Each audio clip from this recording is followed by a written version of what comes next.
J'ai même demandé à ce qu'on puisse faire venir le président de la CENI pour qu'il nous explique, puisqu'il n'y a pas de faute que ces gens ont commises pour être sanctionnés. Mais là, qu'est-ce que vous dites au contraire de vous donner raison à ceux qui pensent qu'il faut aller au dialogue?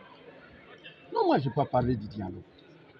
Est-ce que quand on va au dialogue, c'est-à-dire qu'on n'a pas besoin de cartes?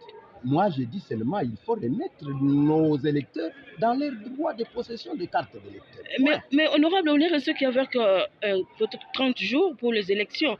Mais là, vous revendiquez qu'il n'y a pas moyen de voter parce que les cartes sont abîmées. Et là, dans votre chaise électorale, il y a un problème de cartes qui se pose à votre base. Maintenant, qu'est-ce qu'on peut faire par rapport à ça? Mais moi, j'ai proposé qu'on amène une machine par ancien bureau d'enrôlement. Et dans un mois, on peut régler cette histoire. Puisque ce qui pose problème est que les gens doivent parcourir des kilomètres et des kilomètres pour atteindre les chefs-lieux, c'est-à-dire l'antenne.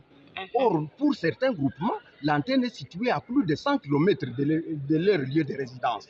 Donc, si on décentralise, on peut dans un mois résoudre ce problème. Et qu'est-ce que vous demandez à la CENI concrètement? C'est ce que j'ai dit. Que la CENI disponibilise une machine pour les duplicata là où il y avait les bureaux d'enrôlement. C'est tout. Merci beaucoup, honorable. Servent à la fois des cartes d'identité et ça devra servir pour le vote. Moi, je viens de la base. La plupart de mes électeurs n'ont pas de carte lisible. Il y a même, quand vous traversez la zone occupée par les Maïmaï ou la police, eh bien, vous êtes arrêté sous prétexte que vous n'avez pas de carte.